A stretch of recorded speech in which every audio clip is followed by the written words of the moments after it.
Hey, Money Masters. Hope that you guys are doing well. Hope you had an amazing Memorial Day holiday. And yeah, welcome. It's Thursday, and we're a little bit later than our normal time range, but we are here. Welcome to the 39th episode of The Wealth Seed. And I am Lexi Johnson. I help women entrepreneurs to women entrepreneurs, that is, to master their money, um, build a legacy, right? Build, create wealth, build a legacy. Can I get my stuff right today? Anyway, that's what I do, right?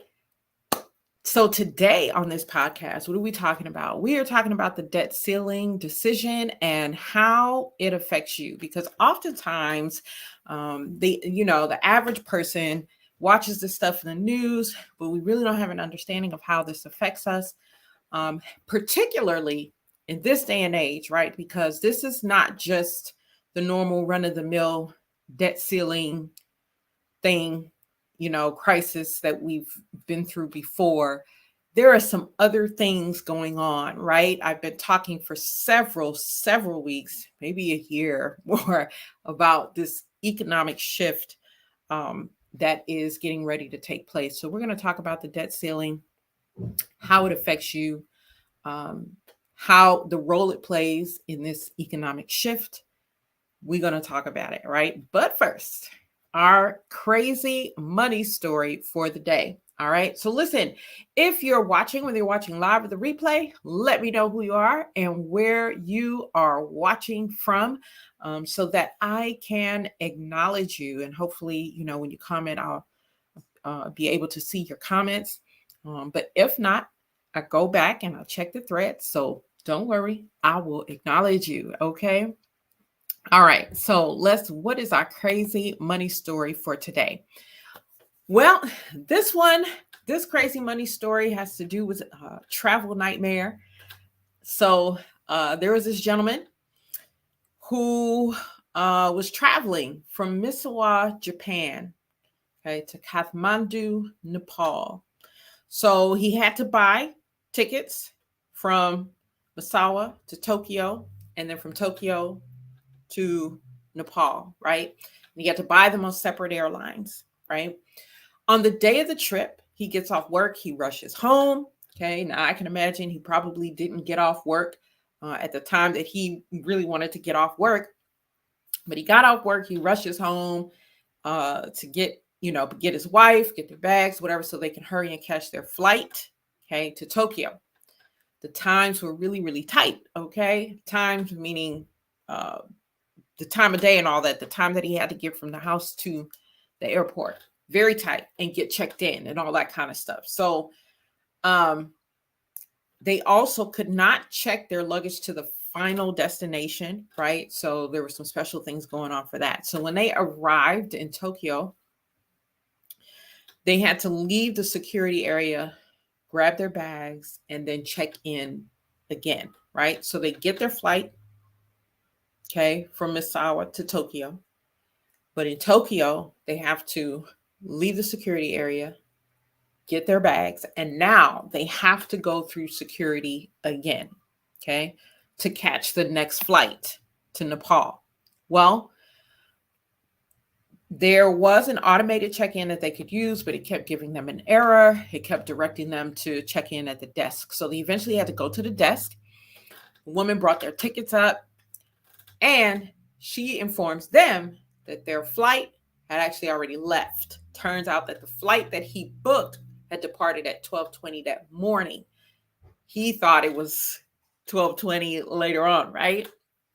So he had booked things wrong. Now, good news was that there was still a flight that was leaving out that night. There was another flight leaving out that night to Nepal. The bad news was that the Thai Airways wouldn't just rebook the flight. Okay. They had to buy 2 more tickets. So, how much money did he lose on those 2 tickets, right? That he had to rebook. So, to top it off, he said that not only had they to pay more, okay, they had to pay more than what they originally paid. So, what he paid for the the tickets for the flight that he missed. Now he had to pay even more because it was a last minute booking, right? We know how that goes. So he says that the supervisor told him, well, it would not be fair to the other customers to let him board that flight without paying, because the other flight took off. It left as it was supposed to. They weren't there. That's not their fault, right? So $2,500 more that they had to pay to catch this flight, right? And he says that even to this day, he still thinks about this, so much so that if he will sometimes skip a meal or credit some money, mentally back to that 2,500 that he lost, okay, because of his mess up in terms of booking and all that kind of stuff. Just craziness, right? $2,500 down the drain. He says that even with him crediting back, like, he'll skip meals and that kind of thing to kind of credit back that 2,500. He said he still has about 1,000 to go to credit that back. So, moral of the story, okay? Moral of the story, pay attention when booking your flights. Pay attention, okay? Especially if you got to book several, flights or 2-3 legs or whatever. Pay attention to the times, pay attention to all that stuff, because these airports, they ain't loyal, okay? They not giving out these refunds and stuff as freely as they used to. All right, so that's our crazy money story for the day. All right, let's get into what we're talking about for today, which is this debt ceiling, the decision. How does it affect you, right? So just to give you just kind of some, information. First of all, what the heck is this debt ceiling, right? Some of y'all might be listening to this and be like, what the heck? First of all, I don't even understand what this all means, right? So what does this mean? All right. So the debt ceiling, basically, United States has a lot of debt. They set these ceilings, say, hey, when they hit here, all hell gonna break loose, right? But they have been increasing the debt ceiling for many, many years. And this year was no different, okay? So what does the ceiling actually do? It suspends the debt limit, okay? So this decision, particularly, so the U.S. is in debt $31.4 trillion. That's right, $31.4 trillion. And this decision has increased the debt limit, okay, through January 2025. So what does this mean? Non-defense spending is going to be relatively flat in 2024. There's a cap of 1% in spending increases for the fiscal year 2025. Okay.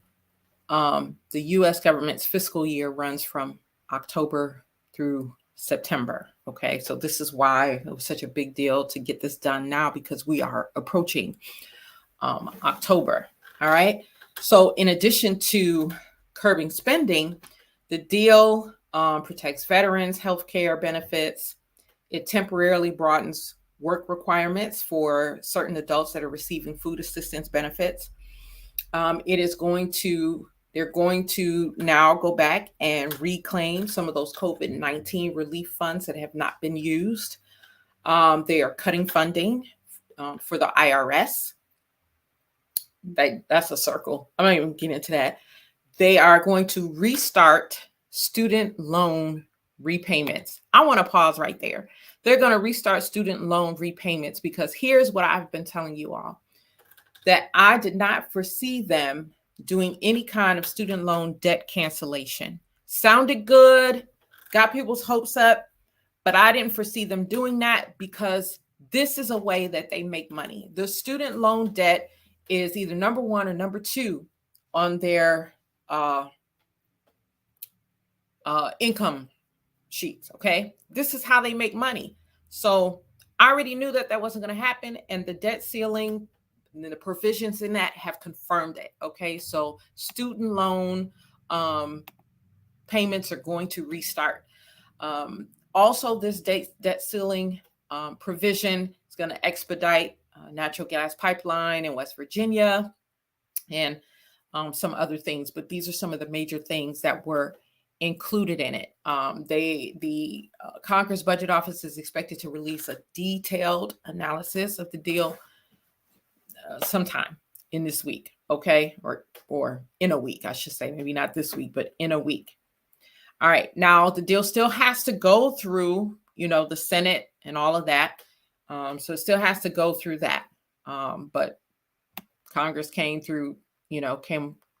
the 11th hour, came up with a deal. Well, let me also tell you that since 1835, the United States has been in debt. Okay, so the United States, hey sis, good to see you.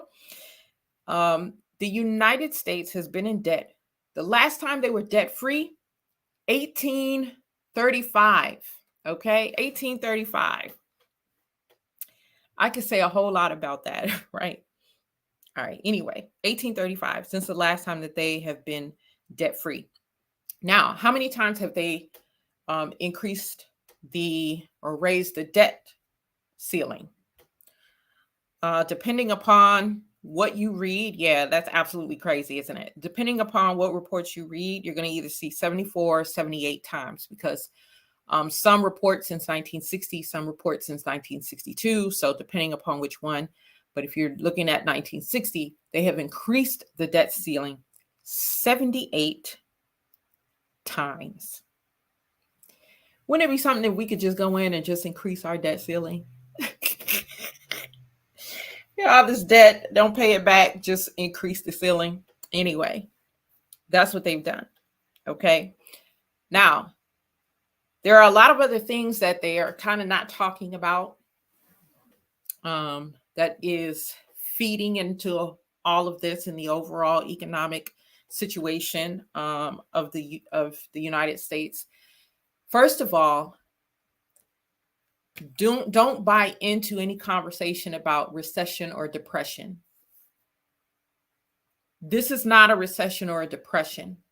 This is a complete economic shift. They're going to call it a depression or try to, use those terms, recession, but this is not a repeat of 2008. It is not that, okay? There is so much more going on. We are talking about a collapse of the economy, a collapse of the dollar, okay? That's what we're talking about. So this ain't no recession. This ain't something that we gonna go through and just bounce back. No, this is something that we're gonna go through and life is gonna change economically going forward, okay? So don't buy into recession, depression talks, all right? The next thing is they haven't been talking about, early in the year, they were talking about the bank closures and failures and things like that. And they haven't been talking a whole lot about that. But let me tell you, this is still going on. But what's happening is the bigger banks are just kind of taking over these banks that are failing and closing. So now they're technically not failures and closures, right? But don't be fooled. That stuff is still going on, okay? So this debt ceiling, all right, leading up to the decision, of course, they had this standoff. The two sides can't see eye to eye. They do this all the time, y'all. They do this all the time, and then they make a decision at the 11th hour. But what did that cause? It caused some market volatility. Now, typically, what happens is the market will settle back down after a decision is made. But personally, I don't think that this market is going to settle back down because of everything else that's going on, okay? Because of FedNow coming, because of this economic shift that we've been talking about, because of this coming on. Personally, I don't see the market volatility slowing down. Like, I don't see it just, I think it's going to be volatile for a while, right? So not just because of FedNow coming, but also because of the lack of confidence in the U.S. economy. What do I mean by that? Well, now we got to talk about, because just like we have a credit score, right, with Experian, TransUnion, Equifax, all of that, just like we have a credit score, the U.S. has a credit score. Okay, they get a credit score by the S&P. They get a credit score by Fitch, and one more agency.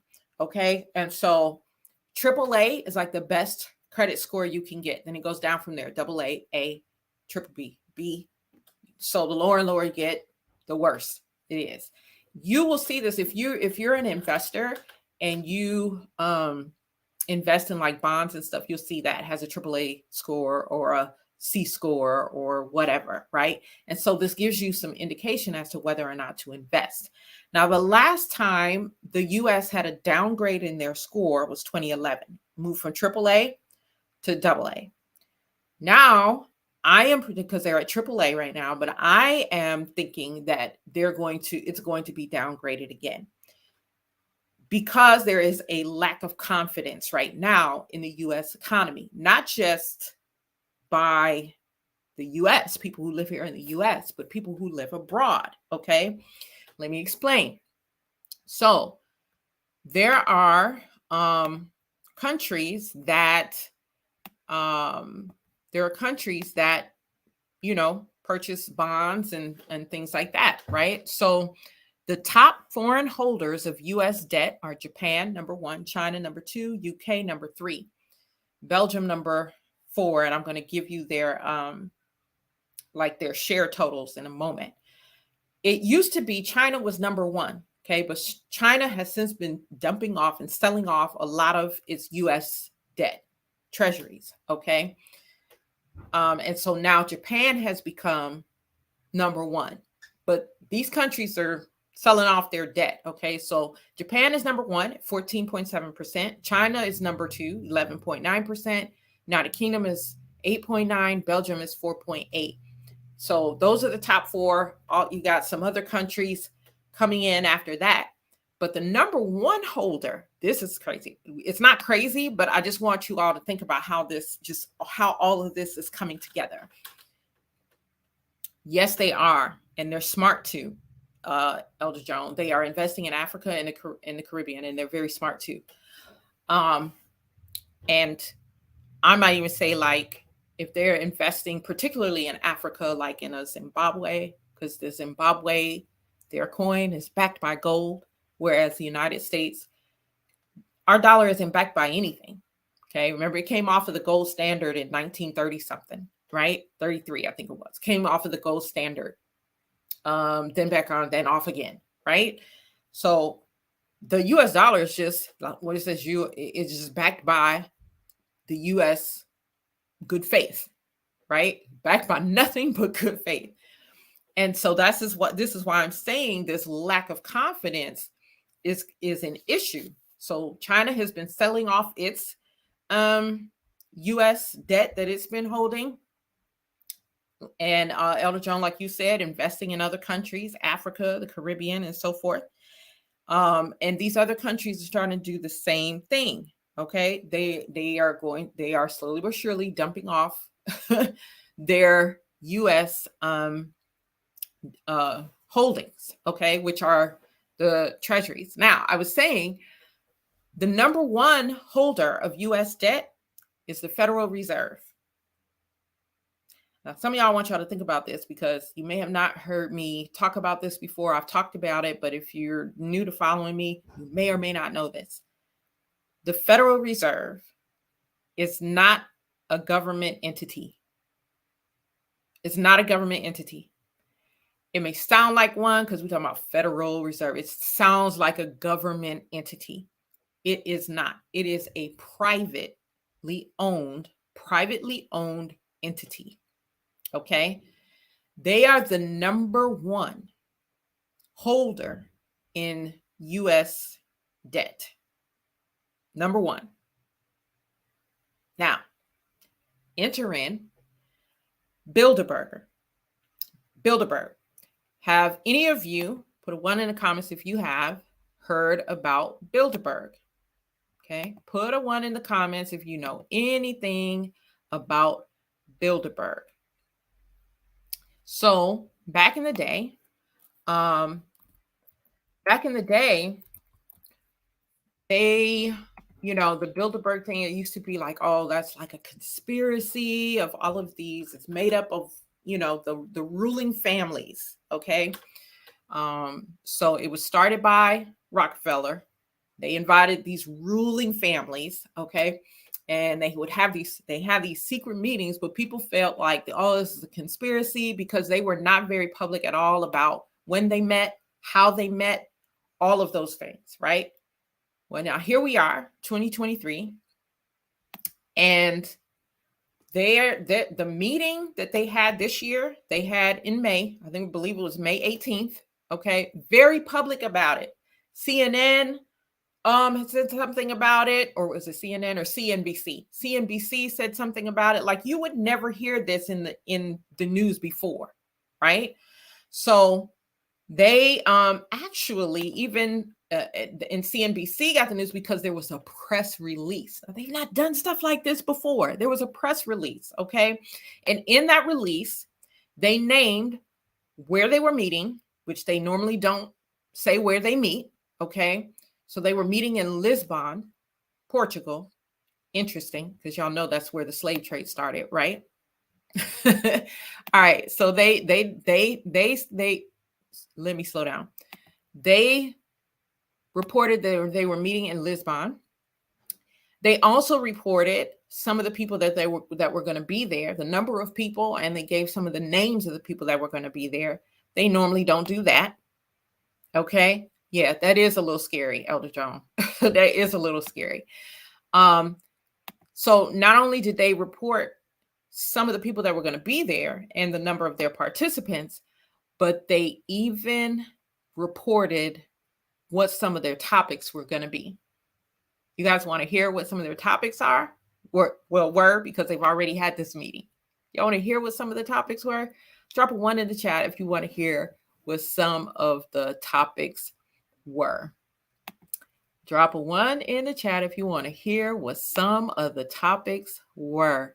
Wait a little bit, because I know that this is a pause. So those of you just joining, we're talking about Bilderberg. This used to be kind of a conspiracy, type thing. Like, people think, oh, there's no such thing as these ruling class families meeting, because everything they did was private, from where they met to what they were meeting about. But this year, they made a lot of stuff public.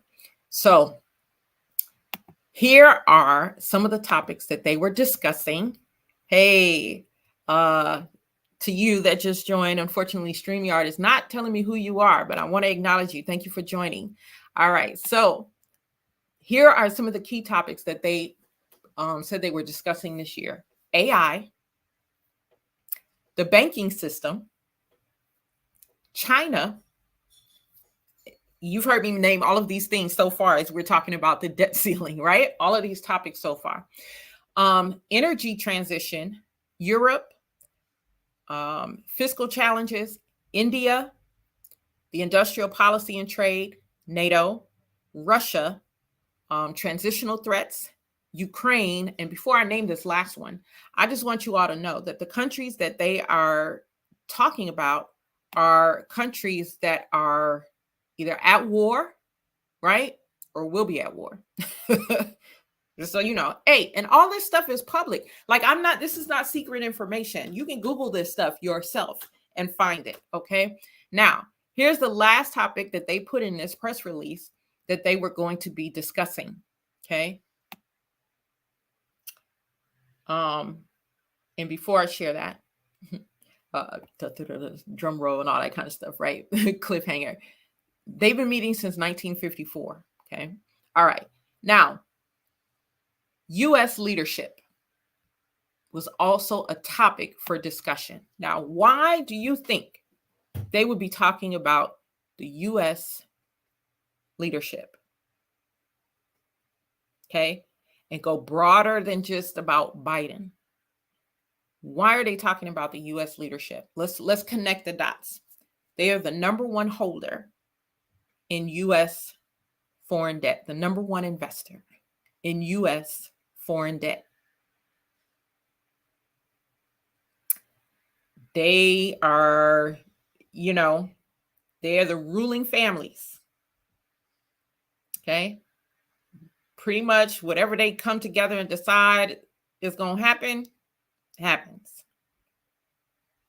So why do you think that they are talking about U.S. leadership, or they talked about U.S. leadership in their meetings? Well, I'm going to tell you what I think. Okay. Now, I don't know for sure because I wasn't on the invitation list, right? So I'm not there. But I'm going to tell you, I think they were talking about it because I think, again, because if you think about the economic shift and this climate that we're in economically, FedNow coming in, the debt ceiling, the effect on the confidence that it's having on the countries around, right? I think that they are talking about, shifting this who is number one, okay? Because the US has been number one for a long, long time. Who is going to be number one? You're absolutely correct, Elder. They are ready to influence a change in their favor. You are absolutely correct. Absolutely correct. And the other thing that I want to bring to your attention is that if the Federal Reserve is the number one holder in U.S. foreign debt, let's connect the dots, people. It should make all the more sense why this FedNow is coming and why everything is shifting to digital. Let me connect the dots for you in case you like, and it's okay, right? Because if you're not really into the stuff, not following it, you may not be able to connect the dots like that. When FedNow is in place and they've ushered people into using digital, the value of the dollar is going to drop significantly. It's going to drop significantly. Okay. And you don't think that this is going to have an effect on those who are holding U.S. debt?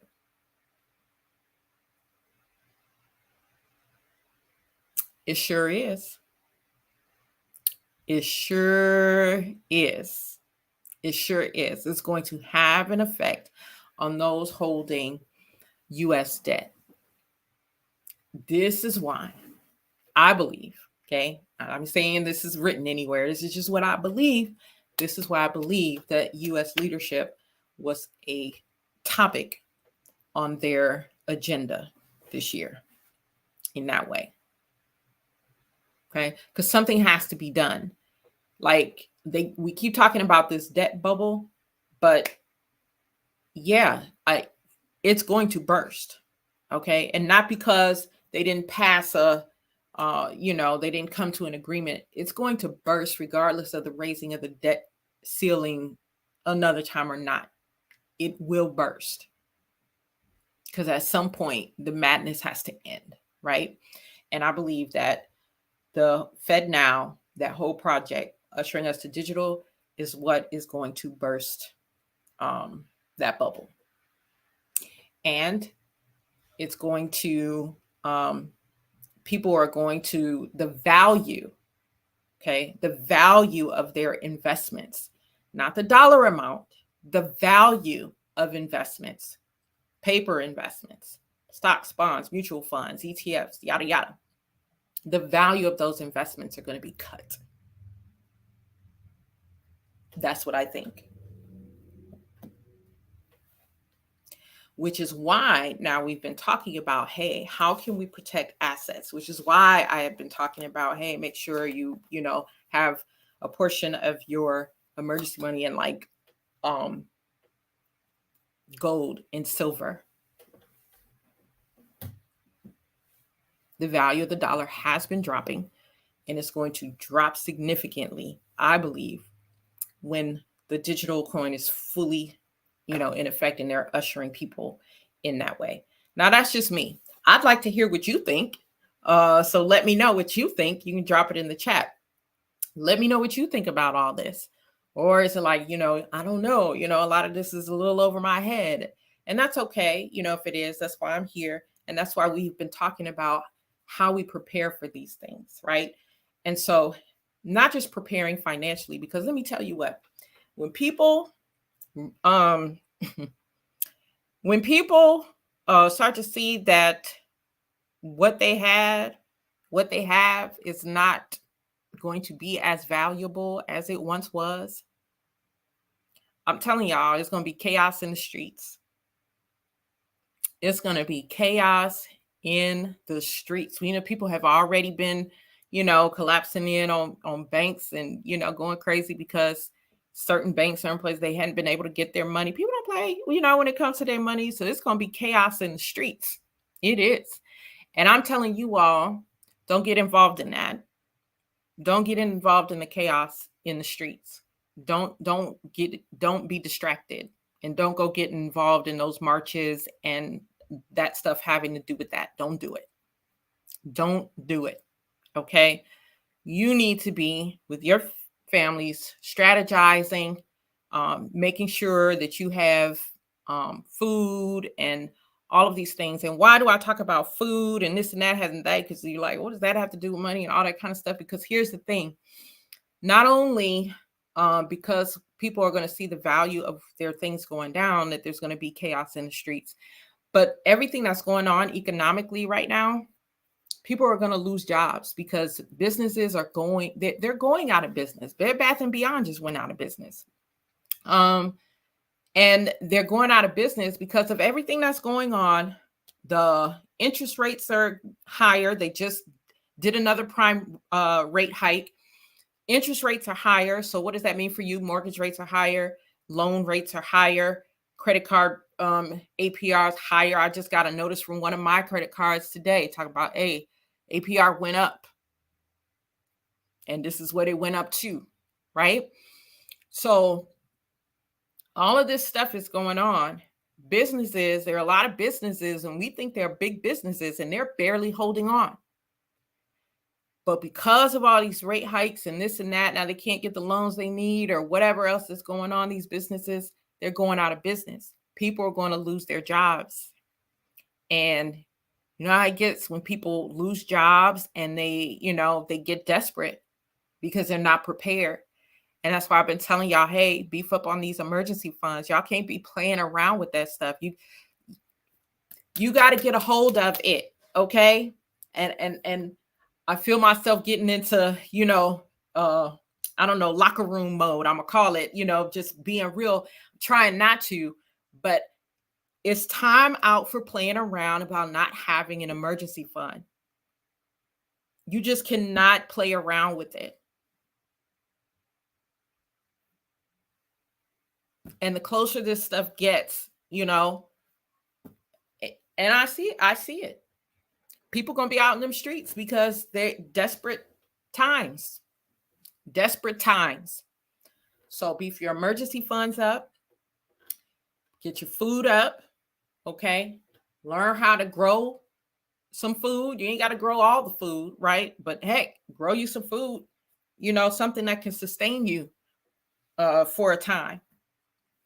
Right? Your liabilities, your debts,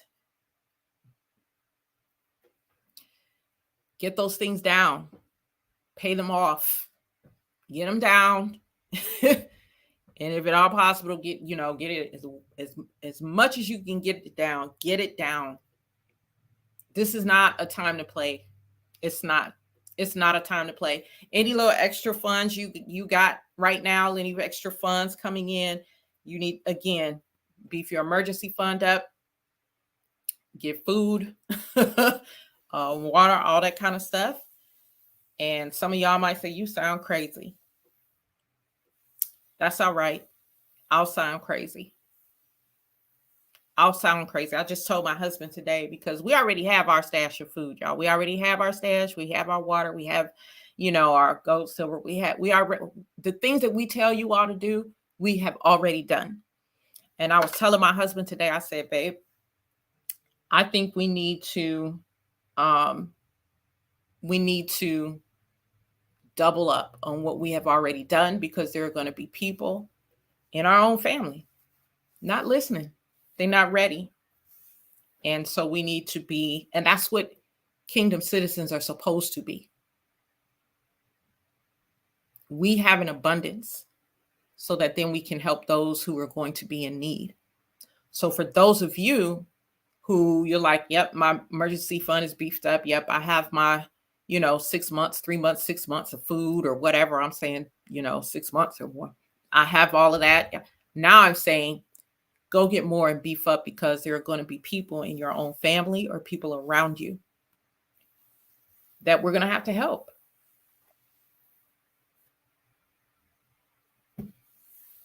Because they just are asleep. They're asleep. So at the risk of, not getting preachy and, like I said, locker room and all that kind of stuff, I'm going to close this podcast out. I'll save the locker room preachy stuff for my private group. If you want to know more about how you can be prepared, you can join the group, my Facebook group, Money Mastery for Her. Just look it up. I usually have a link somewhere, but just go to Facebook, put it and punch it in the search, Money Mastery, the number 4 and Her. Because my talks in there are going to increase, because we need to be ready. And as kingdom citizens, we need to be more than ready, because people are going to be in need. People are going to be in need, and we need to be wonderful, for the lack of a better word, testimonies for God. Who gonna want to join the kingdom when we out just as caught up in the mess? Right? Yeah. It's not a good witness when we're not ready and when we don't have the ability to help others. So we need to be a good witness. I'm gonna leave it right there. Chelsea, I need you to come talk to my family on a Zoom. I'm happy to. Because people, my husband and I are serious. Like, people, we need to be ready. We need to be ready. We can't be, just continuing to walk around day by day like nothing is changing and nothing is coming. You're going to get caught out just like them people during Noah's time. You're going to get caught in the rain. And pray you survive. Right? So again, and I don't say that to scare people, because we don't take on a spirit of fear. Okay? We don't make the decisions that we make out of fear. We have sound minds. So let's wake up. We have sound minds. Let's wake up. Let's pay attention. We tend not to pay attention to this stuff because our finance is foreign, all this government stuff, blah, blah, blah. I'm telling y'all, pay attention. Pay attention. All right. For my 4th close. That's all we got for y'all today. I hope that today's podcast has been helpful for you. What is coming up? Well, on June the 15th, I will be speaking on a conference call for Paula, PJ Ministries, Paula Janita, for a good friend of mine. We went on a mission trip together back in 2016 or 2017. Anyway, she has a wonderful ministry. So I will be, you're very welcome, Elder Joan. I will be speaking. It's a conference call. Not all the information is out yet, but there is a post on my personal page. But as more information comes, I'll make sure that you all have it. But that's June 15th. And it's the series. It's not just one day. But I'm the one leading out. I didn't know that. She told me June 15th. I didn't know I was leading out. Anytime, I get invited to speak, and if I get that lead or if I get that tail, woo-wee, I'm telling y'all, because you set the tone, or you are the one to help pull it all together and give the people, that oomph to go out and now practice what it is that they have been learning that whole time. So I'm leading out the gate. Y'all pray for me. So that's June. It starts June 15th. We'll have more information on that. I'm trying to think what else we got going on. Oh, in the Money Mastery for Her group, we got a contest coming up. So we're going to have more details about that. And there's something else I want to tell y'all, but I can't remember right now. So just stay tuned, right? Stay tuned to all my social media at the Lexi Johnson on everything. Okay. On everything except YouTube. Okay. It's at Money Mastery for her 54. Anyway, you guys have a blessed rest of your Thursday, and we'll see you next time. Peace.